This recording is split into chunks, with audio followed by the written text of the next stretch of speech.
Today's show is sponsored by the ABV Barrel Shop. The ABV Barrel Shop is located in the St. Louis metro community of Arnold, Missouri. The ABV Barrel Shop is focused on one thing: single barrels. Best of all, you can try before you buy.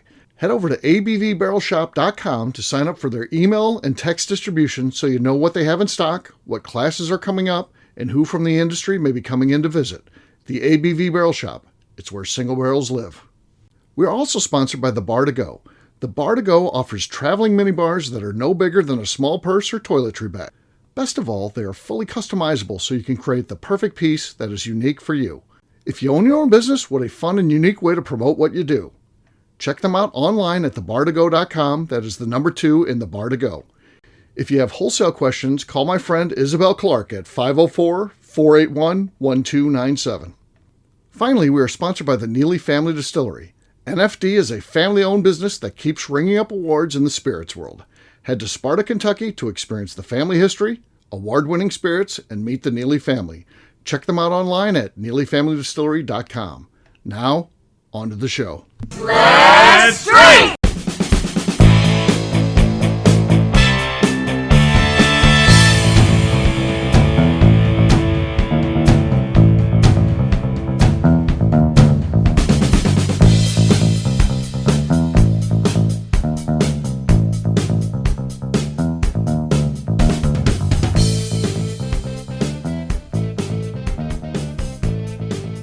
Welcome to the Bourbon Daily, the podcast about everything bourbon delivered to you every day of the week. Today we have a special show from my studio at my house in suburban St. Louis, where we're going to be talking about how Key West became a thing. My name is Steve Akeley. Welcome to the show. Hey gang, how you doing? Hopefully things are well for you out there, and you're enjoying this special behind-the-scenes look at the Bourbon Daily when we talk about some of the things that we do and give you some insight on how these things came about and how it became part of the ABV network. Key West is a big thing. We've done a trip down there since 2020, and it has happened every year since then, and we are big-time fans of Key West, and we'll talk about that after the break, how all that came about, why we love Key West so much, and what it's like going. So we'll get into that if you haven't heard about that. Before we get to that, though, I want to talk a little bit about vacations in general. What do you guys like to do? Or where do you like to go? What's a vacation to you? Because it's always fascinating to me. I mean, there's different types of vacations. There's things where you want to experience things, culture maybe, going to baseball games and museums and concerts and all that kind of stuff. There's activities. You know, some people like to go, vacation where they can go skiing and stuff like that, or snowboarding. For me, a true vacation involves, lying on the beach, which Key West is not that, by the way. It's not about that at all. It's about hanging out with friends and spending time together, going bar to bar, which is very different than most Florida places. So they do have beaches down there, but they're not exciting at all. They're about as exciting as the beaches they have in Missouri, at lakes and stuff like that. It's, they're tiny and, look like they were, man-made versus the natural beauty of some great beaches that there are in Florida and other places. So for me, travel is focused on road trips. I love road trips. That's the way to go for me. I don't fit very well in commercial airline seats, and I'm uncomfortable. I just don't like flying. I don't like the process of going through scanners and time schedules and switching gates and lost luggage and you name it. I just hate airline travel. I'll do it when necessary. People think I'm afraid to fly or anything like that. That's not the case at all. I worked as a salesperson that was out 125 plus nights a year and did that for 15 years. I mean, so that's a lot of road time. People when they see me today assume that I've never flown on a plane or done a lot of travel or anything like that. I have. I've been out a lot. I would, and this will play into what we talk about in the second half. Being a traveling salesman, which leads me initially to Key West, and we'll talk about how that worked. But so I love just the road trip, though. I like the planning, and I like being able to pack what I want and be able to bring extra things, or hey, what if I want to use this? Well, I'll just throw it in the car. And I love being able to see things in between. And I don't know. To me, it's relaxing. That time behind the wheel is not monotonous to me. It's relaxing. So I love the good old-fashioned road trip. And the places that I like to go, I mean, I will say the U.S. in general. I'm not really an international traveler. I don't have a whole lot of interest in seeing things outside of the U.S. I mean, maybe I would, but it's expensive and the hassle of the logistics, and you can only go for so much time. I'd prefer just staying in the U.S. It's everything that I need is here in the continental U.S. That's me though. Again, vacation's very personal, so I'm not wrong in saying this, and you're not wrong for objecting to it. It's both just what we feel personally, but I love traveling in the U.S. And where do I like to go? Anywhere. I like all. There's parts about every state that I'm interested in and want to see. Where are the places that I really like to go? I would say that there's two places in the U.S. that I really love to go. Number one is, and again, this isn't in order here. I'd say actually the second one is really my true favorite. But one place that I love to go is New Mexico. I just love how it looks, the culture, the food. It's definitely a favorite. So that would be a place that I love to go. The second is just Florida in general. I like different places in Florida. I like going to spring training games and staying down on the Atlantic side with the Cardinals. They go to Jupiter, Florida. So I like to go there. I've been to Fort Lauderdale quite a bit. Again, as a sales guy, that was a place where I used to go frequently there in Miami. Love those towns. Sanibel Island has always been a favorite for personal travel with the warden and I. We like going there. It's very relaxed. It's a lot of shelling. The warden loves to go shelling, so that's a good place for us to go. So I definitely like that part of the world, and that's probably our favorite beach town, though it's taken, as you know, if you follow the news, several hits here recently in terms of those hurricanes, so we hate that. We hate the fact that what it's done to the island and the people that live there and the businesses. We look forward to it, building back up, and we haven't been there since the hurricanes. But though we'll go soon. I mean, we want to support the people that have stayed and continue to dedicate themselves to that community, so we will. It's just been tough planning, and I love basically anything up and down the Gulf side. I mean, I love all the small beach communities. We've been going to some new ones recently, so that's been kind of fun. With Sanibel taking the hit that it has, we feel like we wanted to explore some new things. So we went to Venice and a couple other ones, and we're going to Mexico Beach next year, and so we're trying to explore more of these communities that are on the Gulf, but our favorite outside of Sanibel. And it's maybe our favorite overall. I know we've been here more than any other place in Florida, and that's Pensacola Beach. We love Pensacola Beach. The beach is fantastic. There's no chain restaurants, which is a big thing for us. We hate chain restaurants. They're not even allowed on the island, so you don't really. I mean, they somehow Subway gets around these things. I think because they can fit in gas stations and stuff. I don't know. There might be a Subway or two on the island, but that's really about it. There's a Hooters there, but again, that's that's a chain. Well, they started in Florida, so kind of the Florida chains get a pass a little bit. I get that. It's not really a chain. It becomes a chain, but when you're just adding a second or third or 10th restaurant, whatever it is in Florida, whenever that Pensacola Beach one went in, it's not really a chain at that point. It's just a Florida restaurant expanding. So I get it. I get how something like that could work its way in there. But, it's got the small shops. It's got, it's quaint. You can, renting a golf cart is not a real great idea, but you can take golf carts anywhere. And that's what we end up doing because you don't have to drive there. It makes no sense to drive. Really, parking's a problem. And the golf carts that are there, they can't charge you for taking a ride because then it would fall under being like a taxi cab. So there's regulations and all kinds of rules about being a taxi cab, but they are grandfathered or waivered in where you can take people around and just work for tips. And of course we do tip. We don't stiff anybody. That would be a terrible thing, but you just tip and everyone tells us, $5 to $10, depending on where you're going on the island, covers it. So, it's a safe way to commute. It's easy. It's fun. You call your golf cart people, and they're there within minutes. I mean, they're all over, so it's kind of a cool thing. So it's better than renting one because renting a golf cart ends up being kind of expensive.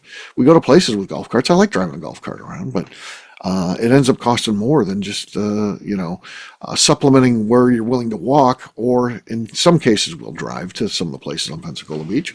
But for the most part, you're walking or taking a golf cart, which is pretty nice. So it's also close to St. Louis. It takes, I don't know, from our house, 10.5 hours, which again, I know there's some people like, I can't drive 3 hours, much less 10.5. It's terrible. For a road trip from St. Louis, where it can be dreary, cold, not nice, to Pensacola Beach, where it's awesome and it's sunny and there's beautiful white sand and nature and sound of the ocean and all the stuff that we love about relaxing.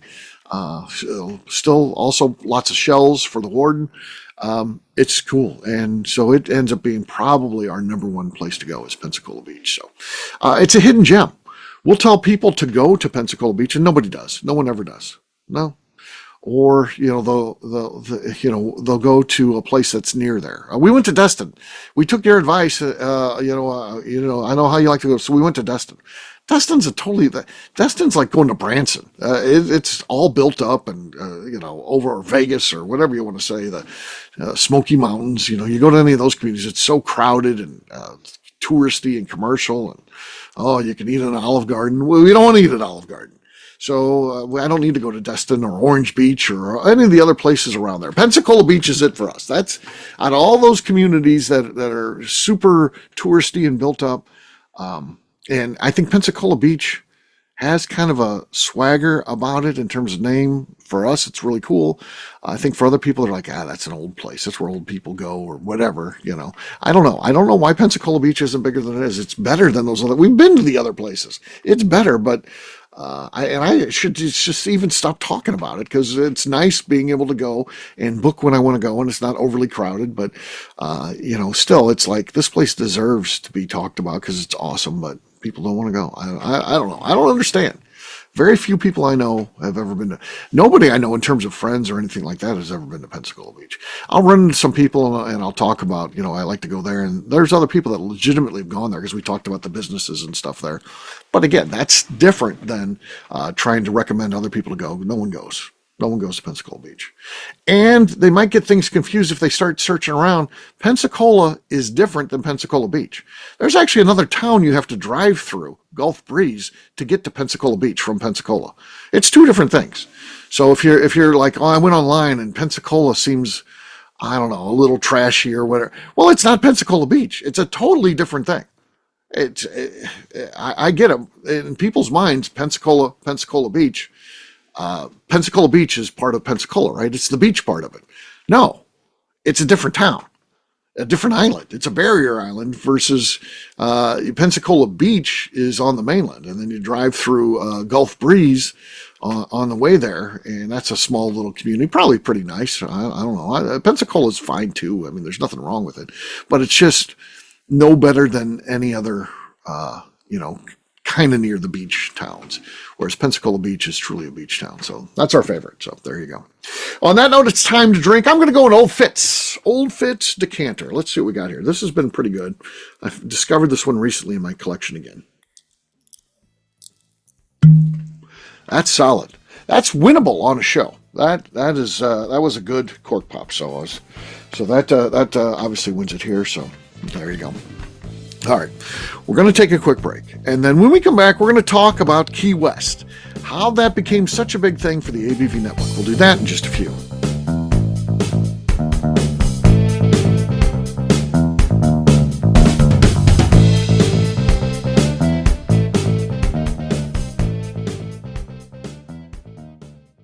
Okay, let's talk about the people that make these shows happen.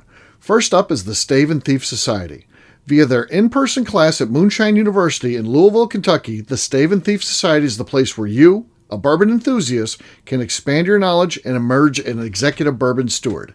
In 2017, I completed my executive bourbon steward certification. It's the most comprehensive bourbon certification available and connects you with an expansive network of bourbon enthusiasts and professionals. Check out the full listing of in-person and online certifications and join the society today by enrolling at staveandthief.com. Speaking of Executive Bourbon Steward certification, the ABV Barrel Shop in St. Louis, Missouri has developed a unique partnership with the Stave and Thief Society to offer a preparatory class to assist you in getting your Executive Bourbon Steward certification. This prep class costs only $25 and is available to take live or online via Zoom. Graduates of our class receive a coupon code good for 15% off your Executive Bourbon Steward certification held in Louisville, Kentucky. This saves you almost $90. Additionally, you can collaborate with fellow attendees to split travel costs when you go to Louisville. If you're interested in signing up for the class, simply head over to abvbarrelshop.com and check out the classes and events page. Last but not least, we are sponsored by Neely Family Distillery. Royce Neely is the 11th generation distiller in one of America's oldest distilling families. A visit to Neely Family Distillery takes you through family history, where you can see all the artifacts and newspaper clippings through the years from this family that started distilling in America after James Neely arrived from Northern Ireland in 1740. Today, Royce Neely and his team are crafting some of the best spirits in America. Their bourbon and absinthe offerings keep winning top honors in the spirits competitions. Recently, their absinthe made history as the first platinum winner in the absinthe category at the San Francisco Spirits Competition. Neely Family Distillery is definitely a bucket list destination if you are a bourbon fan. Learn more about their spirit offerings, visiting their facility, and the awards they have collected over at NeelyFamilyDistillery.com. And now, back to the show.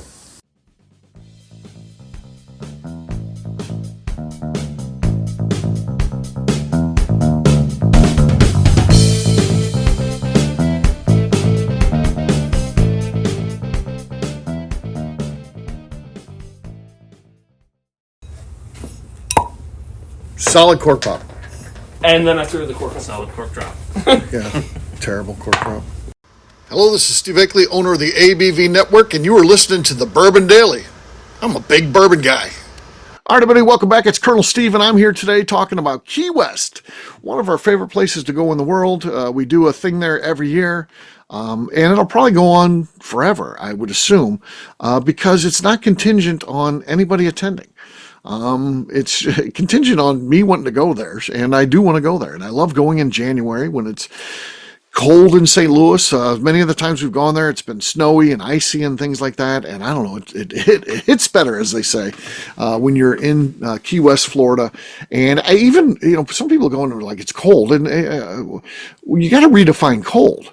I mean, if 73 degrees and not sunny is your definition of freezing winter, then yes, it gets pretty cold in Key West, because that does happen sometimes. But for the most part, I don't think we've ever seen a temperature below 68 in Key West, and a lot of times it's been in the 80s. And so and when that sun comes out, it doesn't even really matter the temperature. The sun makes all the difference. It can be 60 degrees, but if the sun's out, you warm up when you go out in the sun. So, oh God, that's the warden just bugging the piss out of me, as always. And I never can turn my phone off correctly. It's getting old and it's hard to work the button. I got it, so that won't happen again. So Key West is just a favorite place to go. I think it's got a great culture and food scene. I think it's a little bit reminiscent of, and again, you can't go there and be like, this. He told me it's going to be New Orleans. It's not New Orleans. I think it's reminiscent of that, though. It's a much smaller scale. It's on the plus side, it's got a good food scene. New Orleans has a great food scene. I think New Orleans is probably the best food in the United States, in all 50 states. I think that New Orleans takes that. It's also got a great bar scene. Again, New Orleans has a great bar scene as well, bigger than Key West, obviously. So if you're totally looking for that, probably New Orleans is going to win for you. But here's what it doesn't have. So it has a great bar scene on a smaller scale than New Orleans. It has a great food scene on a smaller scale than New Orleans. It doesn't smell like piss. That's a positive to me. It's not dangerous. I get when you're on the crowded streets, and one of the things I do is I search the word bourbon almost every day on Google. I get a thing, and you'd be amazed the number of times people are killed, tourists on Bourbon Street. It's scary, actually. People stabbed, people shot Bourbon Street, and they're going there just to have a fun time and stuff like that. You don't get that in Key West. You get adults having fun. It's not really a kid place. You see very few children there. It's, there'll be occasionally. And, when I was a young father, we took our daughter there because, again, that's when we started going to Key West. But I'll talk about my personal journey in a second here. But it's just a great place to go. And when we go to Key West, there's no cost to attend. We don't do like a fee to attend. Now, I know there's cost to go. I'm not saying that. And it's high. The hotels are terribly expensive, particularly in January. And you have to pay your own travel to get down there. And then we do events. We'll do different things. We'll be like, hey, we're going to do a sunset cruise. You got to pay your share of the sunset cruise if that's something you want to do. You don't have to go on any of the things we're doing. So it's just of you kind of coordinating your own vacation, your own adventure in January. So we do it every year and I encourage you to come down there. How this comes about is it starts with me going down to Key West. Again, sales guy. I used to work Florida a lot. I was smart. I would not work Florida, in the summertime, but I would work it hard in the wintertime. And, I a lot of times would stay out over the weekend. Company allowed me to be out because they would save the expenses of flying back and flying back again on Monday, because I had to do a lot of travel. So I would have all these appointments stacked up, for 2 weeks, and I'd stay the weekend in Florida. Well, guess where I go? I got a rental car because the company's paying for it. I go down to Key West and stay down there for the weekend.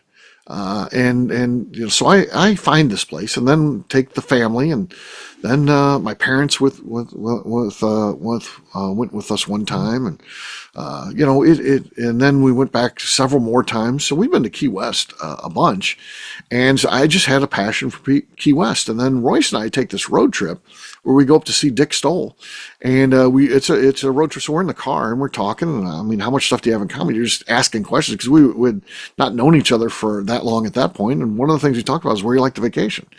And Royce didn't like to go a whole lot of places other than Key West. I'm like, that's where I like to go too, Key West. So we're like, man, we should do something. He was like, I can't get away. Now, it's different now. Royce can get away because he has a great team. But at that time, it was just him and his family.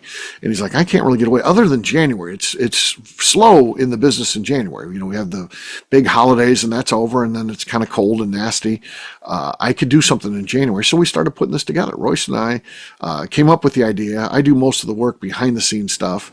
And then Royce has been there every year. He comes down, and now it's Royce and Becca. And it ends up being just an incredibly good time. I mean, we do some business while we're down there. That's always important. We do some meetings and stuff like that, and lead a bourbon dinner or whatever. So that's kind of cool. And then then we do all the fun stuff as well. So yeah, and it's something that is really varied in terms of attendance. This coming year, I think it's going to be lower than ever. But again, that doesn't mean that we're in threat of losing this thing, because Royce and I are going to continue to go down there. And even if it's just Royce and Becca and me and the warden, and my daughter goes and her fiance, and I guess in future years will be her husband, that might just be the group. And, that doesn't matter. So you can join us if you want. If you don't want to, that's okay. I understand. It's not an easy place to get to. It's expensive. But it's also a lot of fun, and it's a great way to kind of get away from business, particularly in a time of year when it's not fun and not great weather most of the country. And in Key West, it tends to be nicer. So that's just our take, and that's why we do it, and that's why we love Key West. So there you go. There's a little bit behind the scenes about Key West and how that became such a big part of what we do at the ABV Network. That's going to do it for today. Follow me online. I'm at Steve Akeley on all the social media platforms. Try to keep track of that. It's much easier than doing 100 different ones for all the shows and all the other things we do. I just put it out as me, and that's makes it easy for me and hopefully easy for you. Come by and see us at the ABV Barrel Shop. We're online, abvbarrelshop.com. Check out our content on abvnetwork.com. And if you want to get involved in the show, give us a 5-star review, whatever platform you listen to the show on. That helps new people find the show, particularly if you leave comments. That puts it up in the algorithms. We need that. And last but not least, get involved by heading over to patreon.com/the ABV Network. That'll do it for today. We'll have a brand new show for you tomorrow. Looking forward to that. Until then, take care, everybody. See ya! Peace.